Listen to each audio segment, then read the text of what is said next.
ఇలా అర్బన్ నక్సల్స్ మాయలో పడి జంగల్లో ఉన్న నక్సలైట్స్ మీరు మోసపోకండి, మీ ప్రాణాలు తీసుకోకండి. అర్బన్ నక్సల్స్ అనే వ్యక్తులు ఏసీ రూమ్ లో ఉంటారు. వాళ్ళ కుటుంబాలు మంచిగా ఉంటాయి. అర్బన్ నక్సల్స్ కుటుంబాలు మంచిగా ఉంటాయి. ఏ ప్రభుత్వం వస్తే ఆ ప్రభుత్వానికి కొమ్ము కాసి పైరవులు చేసుకుంటారు. వాళ్ళు మావోయిస్టు సిద్ధాంతాల గురించి వాళ్ళు మాట్లాడతలేరు. వాళ్ళకి ఏ ప్రభుత్వం వస్తే ఆ ప్రభుత్వానికి కొమ్ము కాస్తారు. ఆస్తులు సంపాదించుకుంటారు. వాళ్ళు పైరవులు చేస్తున్నారు. ఏసీ రూమ్ లో ఉంటున్నారు, కార్లలో తిరుగుతున్నారు. మరి మీరు జంగల్ తిరుగుతా మీకు ఏమొచ్చింది? ప్రాణాలు కోల్పోతున్నారు. దేనికోసం పనిచేస్తున్నారు మీరు ఇవాళ? మరి అర్బన్ నక్సల్స్ మాట విని మీరు మోసపోకండి.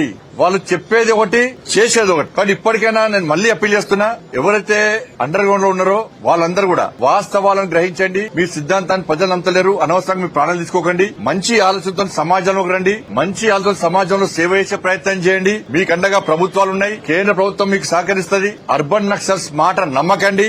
వాళ్ళ యొక్క వ్యవహార శైలి, వాళ్ళ యొక్క ఆలోచనను వాస్తవాలను గ్రహించండి. వాళ్ళ మోసపూరితమైన మాటలు, వాళ్ళ మాటలు నమ్మి మీ ప్రాణాలు తీసుకోవద్దని చెప్పి నేను ఇవాళ అందరికీ అప్పీల్ చేస్తున్నా. ఇలా ఎన్కౌంటర్ గ్రహించి మీరు రండి. ఇంకా 4 నెలల సమయం ఉందని కూడా మీకు విజ్ఞప్తి చేస్తాం.